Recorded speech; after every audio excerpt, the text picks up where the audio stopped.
Customer service, done right, can be your company's single biggest competitive advantage. Welcome to the Customer Service Revolution. Join customer service authority and best-selling author John DeJulius as he interviews leaders who are revolutionizing their industries. This is more than a podcast, though. It's a movement. The Customer Service Revolution is a radical overthrow of conventional business mentality designed to transform what customers and employees experience. If you are a revolutionary customer service leader who's ready to stop competing on price and obsessed with building a brand that people cannot live without, this podcast is for you. Hello and welcome everybody to this edition of the Customer Service Revolution podcast.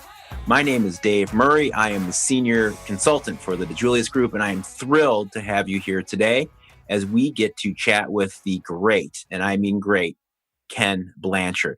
So I'm going to bring Ken on in just a minute here, but there's a couple of things I wanted to share with you. First, if you're a first-time listener to our podcast, the Customer Service Revolution podcast, please make sure to subscribe, share it with friends if you like what you're hearing, and also please feel free to comment. We'd love to hear how we can be better or what your thoughts are on our show. So we'd love to hear your feedback, and you can subscribe wherever it is that you get your podcasts, and we'd love you to do that. The other thing I wanted to share is the Customer Service Revolution Conference this year will be virtual for the first ever time. It's going to be taking place in October of 2020. It's going to be every Thursday afternoon at 3 o'clock Eastern Time throughout the month of October. There are 5 Thursdays in October this year. So we will have 5 sessions on Thursdays in October.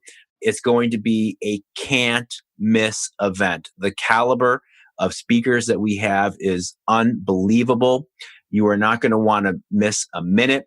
Once you listen to my guest today, Ken Blanchard, I think you'll realize that listening to him, his wisdom is worth the price of admission alone. So please go to customerservicerevolution.com for more information on the conference so you get yourself and your teams involved. Now let's talk about our podcast today. As I mentioned, we are going to have the great Ken Blanchard join us, and I'm going to bring him on in just a minute and introduce him for those of you that don't know his background. I know a lot of you do know his background and are familiar with him, either with one of the 60 plus books that he has co-authored or seen him on TV. I know a lot of you are familiar with him. Before I bring him on, I just want to give you a couple of key points and takeaways to listen for in our chat today, because Ken is going to bring up some really interesting things. He always does. First of all, I'm going to ask him what his favorite Ken Blanchard book is. I'm dying to hear his answer there. I'm going to also ask him what his favorite non-Ken Blanchard book is. I'm curious to see his response on that one as well. And then he's going to give some tidbits on leadership, managers, supervisors, whatever the role is, anyone who's overseeing others, overseeing a team. He's going to give some tidbits on what he has learned in his 40 plus years of running the Ken Blanchard Companies and all the research that they have done. And some of it might be a little counterintuitive to what you're used to hearing in the business world today. And that might be one of the reasons why we need to really focus on leadership, and Ken does what he does. So one of the things that I know Ken will talk about is making sure that managers are listening more than they speak. I don't know if that one always happens out in the business world, right? So if you are a manager listening to this, if you're a leader, are you listening more than you speak? Is your team your number one customer? Ken's going to talk a little bit about that as well. One thing that I think is really counterintuitive to organizations right now that I know Ken's going to speak about today is your best doers, right? So the people that are best at doing the job don't always, and actually rarely make the best managers of that job. But very often organizations find themselves promoting the person who does the job the best into that next role because that's the criteria that is used. That's not always the best criteria. And I know we'll go deeper on that with Ken today.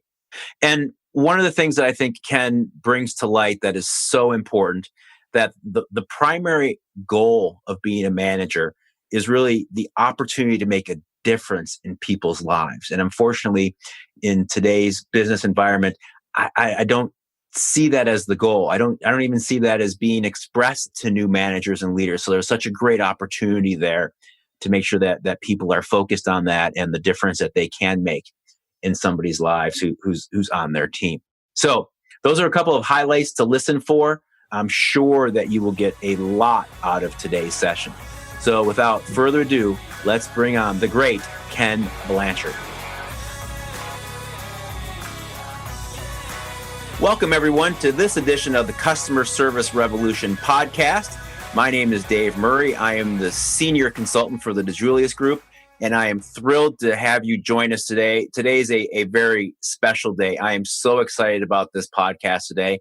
Someone that I've looked up to for so many years, someone that I've learned so much from, someone that I've actually been able to work with in person. I'm so thrilled. So let's get right to it. Our guest today is the great Dr. Ken Blanchard. And I'm sure many of you have heard of Ken Blanchard, have read many of his books, have been a part of the Blanchard Companies. Let me give you a quick introduction of Ken, and then we'll jump right into it because I have so many questions. I'm so excited to have Ken join us today. So first, Ken began the Ken Blanchard Companies with his wife, Margie, back in 1979. And the focus was on developing great leaders. And one of the concepts was based on, quite simply, everyone deserves to have a great boss, right? Doesn't that sound so simple, but was really needed and still needed today? The best-selling book, then, The 1 Minute Manager, came out in 1982. And the thing that's interesting about that book is it's still on bestseller lists today. And as a matter of fact, as I was preparing for today's meeting with Ken, I came across the copy of The 1 Minute Manager that my aunt gave to me when I graduated college. And it made me think that if you're ever trying to find a gift for a college graduate, there's no better gift than The 1 Minute Manager, something they could use in their careers for a lifetime. And since opening in 1979, the Ken Blanchard Companies has conducted amazing research and created so many amazing programs related to leadership. And so we're going to talk about that 40 years of work that the Ken Blanchard Companies has done during the course of our conversation. But just to finish up my introduction of Ken, another interesting and amazing fact about Ken is that he has authored or co-authored over 60 books.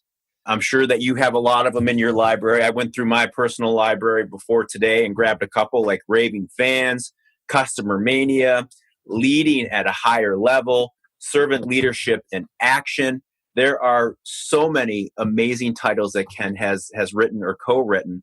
And a fun fact, in 2005, Ken was inducted into the Amazon Hall of Fame as a top 25 best-selling author of all time. That right there is such an amazing fact. So I am so excited to have Dr. Ken Blanchard join us today. Thank you so much for being here. Well, Dave, what a joy to be with you, and thank you. You must have gotten the notes for that introduction from my mother.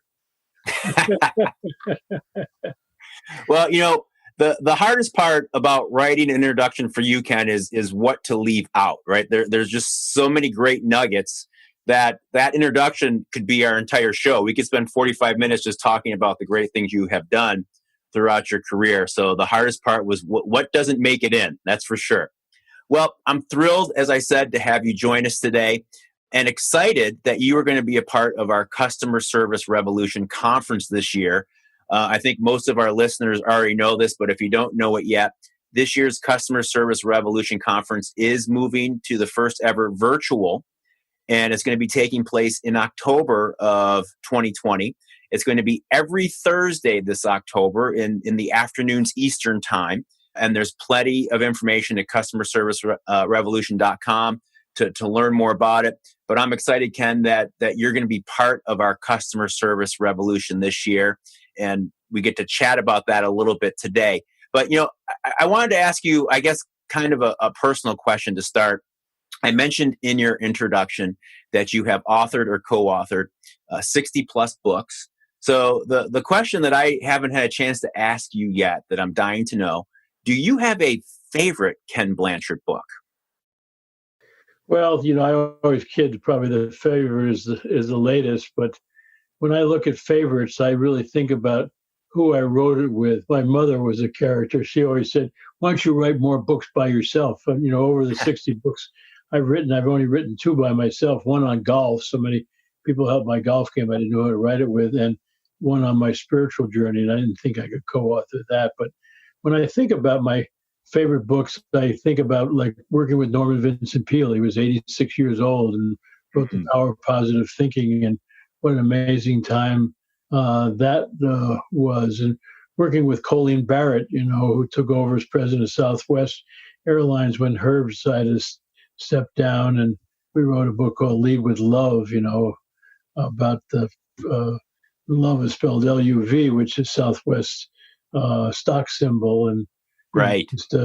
just amazing. And wrote one with Truett Cathy, the founder of Chick-fil-A, called The Generosity Factor, because they just give so much stuff away. And just the Gary Ridge, president of WD-40, who really has implemented everything I've ever taught. He was in our first class. We have a master's degree program, David, at the University of San Diego. I looked at all the MBA programs, and they don't teach anything about leadership. They stuff it in an organizational behavior class. And so we started a program with the University of San Diego where we teach all the leadership courses, because I think leadership is a transformational journey beginning with self-leadership. And we start by helping people understand who they are and what their needs are and what their values and mission is. And then we go to one-on-one leadership where you're building trust. And then the team leadership where you're trying to build a sense of community. And then finally to organizational leadership where you're building a culture. And Gary had just become president of WDC40, and he was in that first cohort.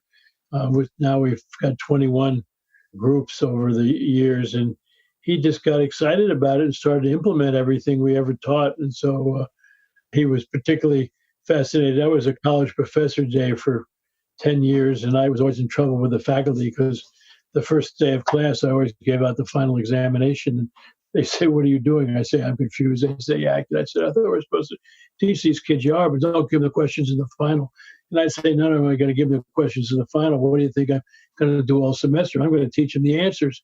So when they get to the final exam, they get A. Life's about getting A's, not some stupid normal distribution curve. And so Gary said, "Well, why don't we implement that in business?" And so our book was called Help People Win at Work. And the subtitle was a business philosophy called Don't Mark My Paper, Help Me Get an A.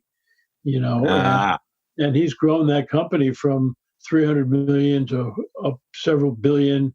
And they have a 92% employee engagement score, which is just unbelievable. I mean, who has scores like that? And in a recent survey to their people who are in 30, 40 countries around the world, 99% of them answered yes to the question, "I am proud to say that I work for WD-40. And so it's the people I've got a chance to work with, and including a number of people who have been trainers, and worked with us over the years. And so you'll get a kick out of now. I'm working on a book with my son, Scott.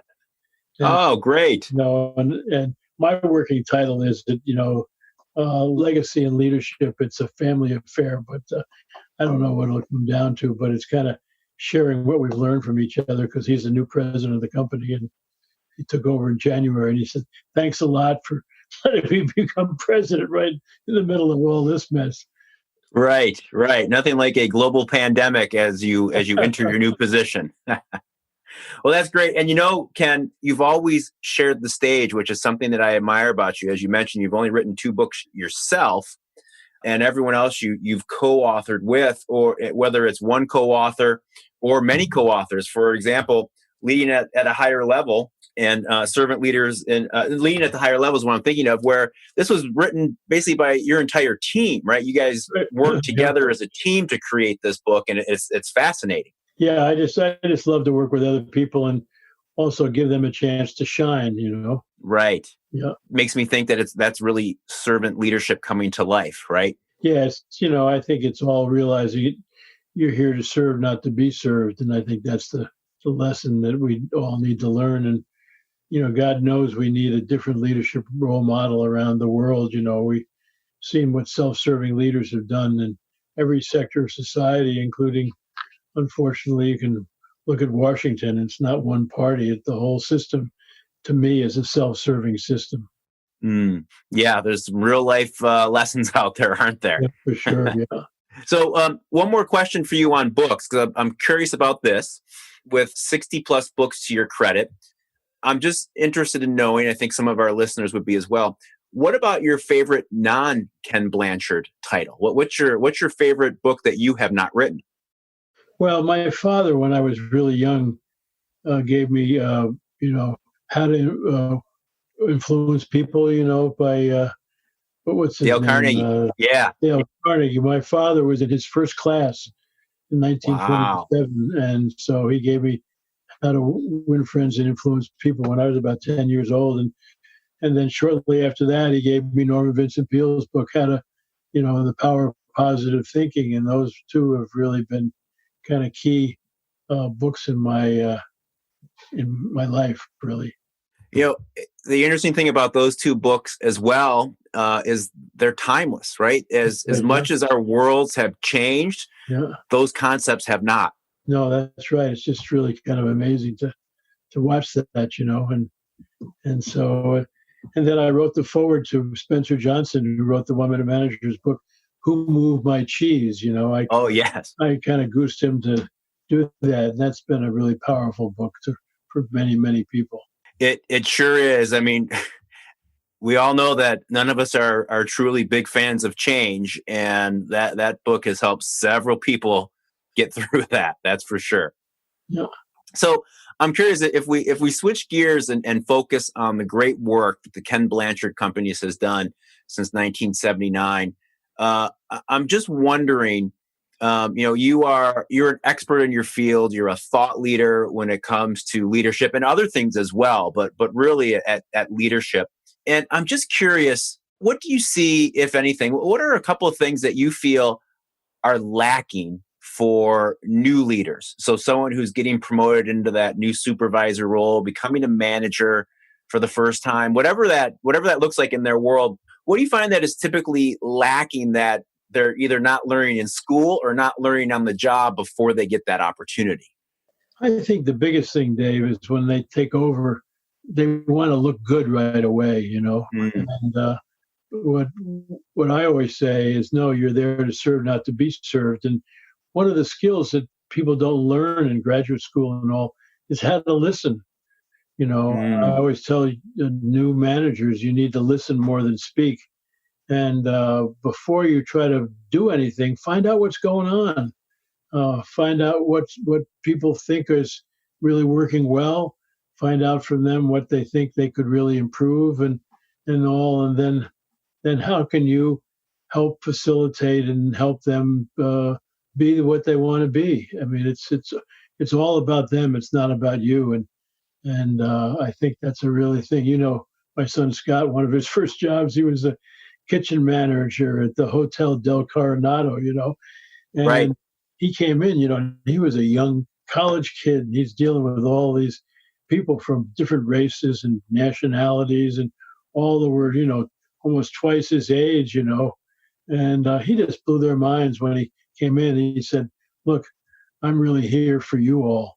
What can I do to help you? This is not about me. You know where the issues are. You know where the problems are."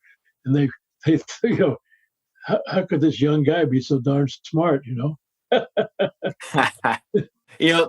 That's such a great point, and I see that missing so often in business, but it's so basic, right? That a manager is really there to help their teams be successful.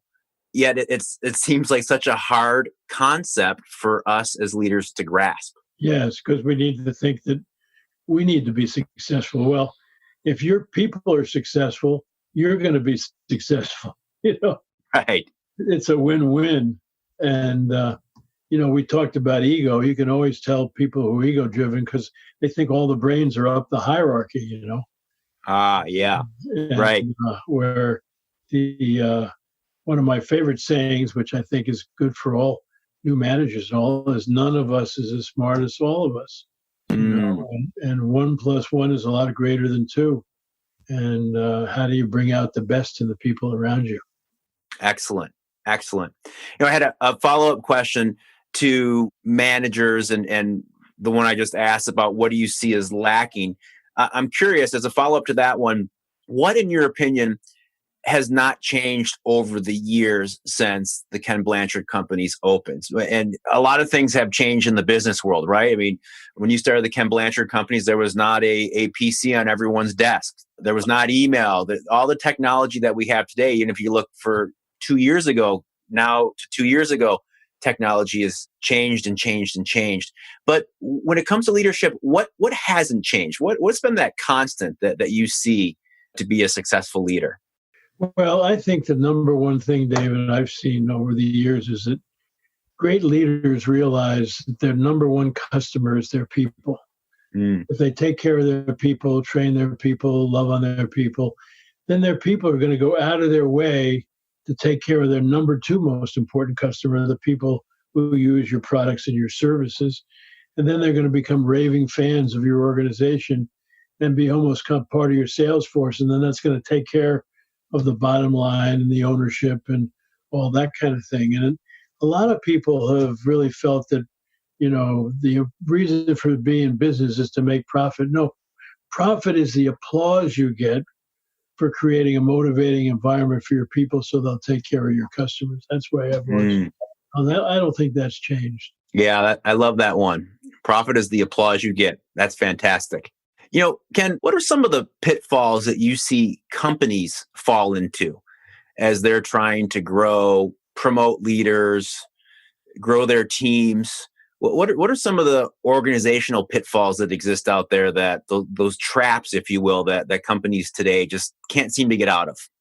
Well, one of the pitfalls, I think, is that they think that the best managers are going to be people who are the best at doing that they're going to manage. And what we have found is that probably your best managers they're good at what they're doing, but they're not necessarily the best because they know that they don't have all the skills that they need, and their ego is not in the way as much. And I think it is that you want to look at who can bring out the best in the people, not who thinks that they're the best. And I think that what they're trying to often do is look at who's the best at doing this. We'll make them the manager. Well, that's being a great doer isn't necessarily give you the skills to be a great manager of people. Yeah, that's a great point. And I've kind of seen that one firsthand from time to time in our consulting business, where you're absolutely right. A lot of times I'm thinking of a sales organization that we've worked with in the past, and the person who was best at production, the person who was best at sales would typically get a team, and almost as if they wanted that great sales to just go to everyone else by osmosis, just by watching them do their thing. And it doesn't work that way. And in the case that I'm thinking of, very often, the person who was the leader was still so focused on doing their job and doing it well that they were not supportive at all to their teams. That's right. Yeah. It actually worked conversely. Yeah.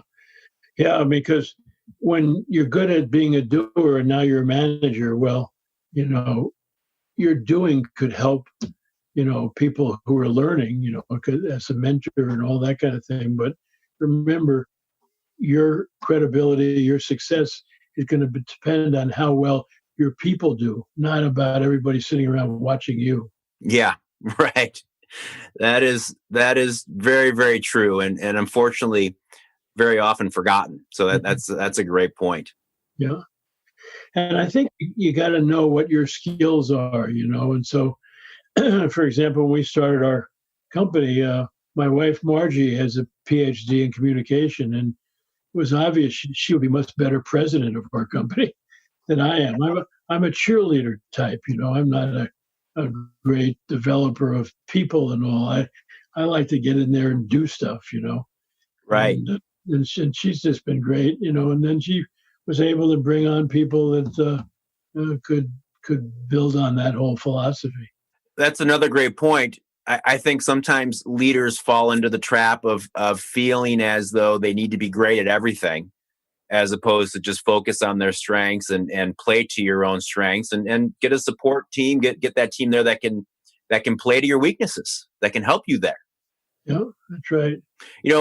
Speaking of Margie, I think if I remember correctly, I think when I saw you speak once, that you shared that she has always been your proofreader and editor, and really has helped you quite a bit with content creation along the way as well. Is that correct? Yeah, yes, I always run things by her right away, and but I've also blessed. I got two fabulous editors that work with me: Martha Lawrence, who's been around for years, and then Renee Broadwell, who edited with me the Servant Leadership in Action, and so they're just great. We're a great team, and because again, I don't think all the brains are in my office, but I always run stuff right by Margie, because I've been trying to get her to do more writing of her own, but she's just great at giving me feedback, and and she's a great reader. I'm not a great reader. I'm a listener. I'm more of an auditory learner, and she's more of a visual, kinesthetic learner, and so it's really good. She said she worries sometimes about telling me what she's read, because then the next week I'm going to give a lecture on it. I got the opportunity to see Margie speak for the first time at your summit, which was last fall in San Diego. And first of all, the summit itself was fantastic. I really enjoyed the opportunity to be there and to see your team in action. But to see Margie up addressing the crowd was fantastic. She did such a wonderful job. She's pretty amazing. We've been married 58 years now. How's that? Wow. Congratulations. It's kind of hard to imagine, but it's been great. And our company, Dave, as you well know, is run by the family, because Scott's now the new president. Our daughter, Debbie's the head of our marketing department. Margie's brother, Tom, who was born when she was a freshman at Cornell. So he's 18 years younger than she is. She's our CEO and our chairman. And then Scott's wife, Madeline, has been heading up our whole coaching business. And Scott pushed us when they all started to kind of join the company. And so we meet as a family with an outside consultant once a quarter for a whole day. And we've been doing that for 25 years, because I've seen a lot of family businesses where, you get women who have to raise families and they can't be necessarily involved, and they don't get involved and they get annoyed and all. And so we just didn't want our business to ruin our family. And but it's been a real blessing that nothing gets undealt with there. And then we're all spend our summers together up here in the Finger Lakes. And so it's just been really great. And everybody looks at Margie as kind of the matriarch that kind of holds everything together. Well, as a person who's been able to work with your organization and be out at your campus in Escondido, California, and walking around and working with some of your team members, I can tell you firsthand that your family has done a fantastic job of creating a family atmosphere across the Ken Blanchard Companies. It's truly made up of people that are advocates of what you do, advocates of the brand, and it's great to see. Yeah, and also it's interesting. We give a $400 bonus if we have a position available that we're going to hire, and somebody that works for us recommends a friend or a family member, and they get the job. We give them a bonus. Because why would we want them to bring their best friends and family together? So we had one couple who had 2 or 3 kids working with us too, besides them. And so people will tell new people, now be careful about criticizing somebody, because you might be talking about one of their relatives. That's right. That's right. It's a little bit of a built-in security about the water cooler talk. I like that. Ken, I wanted to switch gears a little bit, because we brought up Scott becoming president at the start of this year. And then about 3 months into his tenure, the global pandemic hit us here in the United States and started to close down companies and stay-at-home orders and all the things that we've all been dealing with for the last few months here. I'm just curious, your opinion, if you have seen any leadership changes, positive or negative, because of COVID and because so many organizations have really been kind of scrambling to make things work in this new environment. So I'm just curious your take on leadership in this COVID-19 environment. Well, again, I think that in the tough times, it's really important for you to be very open with your people.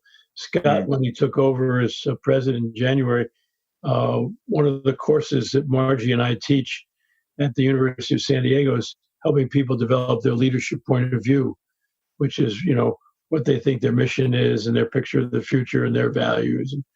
And Scott shared right away when he took over president what his leadership point of view. And he said, I have 3 values that I want to really implement, as I take over this position. The first one is forthrightness. I want to be very honest with you about what I know about what I don't know about. And during this whole pandemic, every week he puts out a thought paper about what's happened the week before and his perception of that and what he still doesn't know much about or what he knows and all. People just so appreciated that. His second value is mastery. He said that what we all really need to do is help each other get the best we can possibly be in our particular jobs. And then his last value is kindness, which to me is kindness is servant leadership in action. It's kind of love in action. Even when you have to give people bad news, how do you do it in a kind way? And Scott's gotten a lot of positive feedback, even though we've had to furlough people and people have taken voluntary retirement and all. The general feeling is that the process that Scott and his team has used has just been so open and so honest and so caring that people feel, they know what's going on. Yeah, that's so important. And I've heard some other organizations share similar stories where their employee engagement levels have remained high during this, whether they're deploying to home or having to furlough some. But the more transparent they have been, the better the feedback. Yes, yeah, that's right.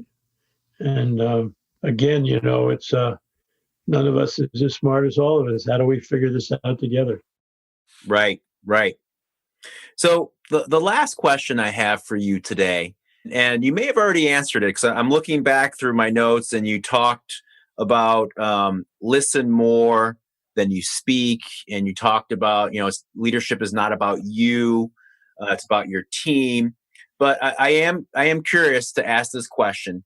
You have a lot of interaction with students. You've already talked about the program at University of San Diego. I know you're heavily involved with Cornell, your alma mater. And so you have time to talk to students. You talk to students on a regular basis. And you also have your own students that are going through all the programs you have at the Ken Blanchard Companies that you have chatted with. So I'm just curious, if you had 3 minutes, only 3 minutes, to have a conversation with someone who was about to start their new first-time manager job tomorrow, and you had 3 minutes with them today, what would be the takeaway that you would want them to have going into that new position? Mm-hmm. Well, the first thing I think I would tell them is that being a manager is a privilege. It's a wonderful opportunity to make a difference in people's lives. And I would say to them what Scott often says is that he said, in my leadership efforts, we know that people talk about what's happening at work, at home, at dinner. And I'd like to have those conversations to be positive, and it's a privilege. It's an opportunity. And you're such an important person in people's lives because not only is their livelihood tied up there, but their whole sense of self-worth and all. And how do you really get people to feel good about themselves and about your company? Because that's really what you want. And you want people to be fully engaged and excited about working for you. And in the process, feeling like they're making a contribution. And so how do you, as you lead other people, make sure that they get a chance to be heard, that they get a chance to feel like they can make a contribution, because people really want to make a difference. They just don't want to show up at work and not have a chance to make a difference and make a contribution. So that's the kind of advice I have. But it is a privilege. It's a wonderful privilege. What you're saying right now is making so much sense to me. And the sad thought I have is, as you're speaking, is it just seems like such a missed opportunity in so many organizations. I don't feel that new managers are told that. I don't feel that they have the sense that it's a privilege. And I love what you mentioned about tying it into self-worth, because you're right. We all identify our own sense of being with what we do and our jobs every day, and how important a role managers play into that. Yes, and it's really interesting because you guys are really into customer service too. Is that one of the things that you want to do is build up your customer's sense of self-worth and all. I mean, one of the things that we've learned in this pandemic is that change is difficult for us, but it's also difficult for your customers. Right. And how in your dialogue with them, rather than trying to sell them, how can you say, how can we help you? Because we know from our own experience, this is a tough time, and you have to be flexible. You have to adapt to what their needs are. You can't sort of say, well, sorry, this is the way we do things. No, and how can you make your relationship with your customers a partnership? Because that's really what it should be. Mm. Yes, absolutely. Great thoughts. Ken, thank you so much for joining us today. You gave us so many great things to think about, to take back to our own teams, either to ourselves as leaders or share with our other leaders across our organization. So Ken, I want to thank you for being a part of this today, and also thank you in advance for being part of the virtual Customer Service Revolution Conference this October. Well, it's just great to work with you because you all do such great works. And what we love about our interactions with you and your colleagues is that you're into win-win situations. And so often you get people who are good at what they're doing. They're like this, they're very protective and all, but you really need to share it.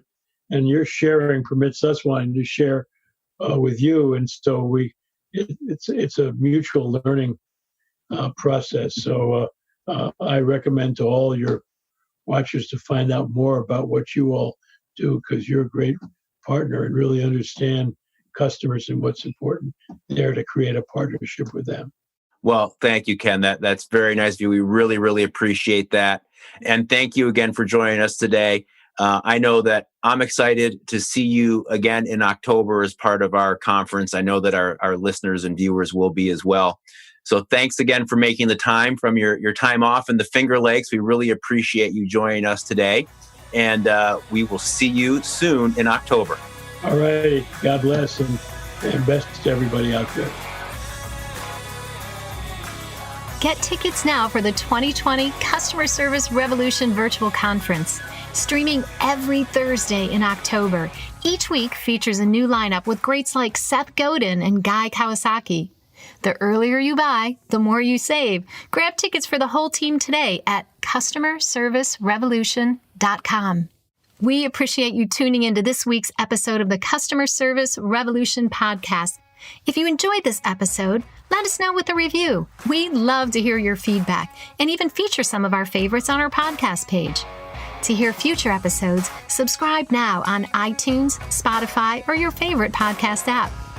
Thanks for listening and for being part of the Customer Service Revolution.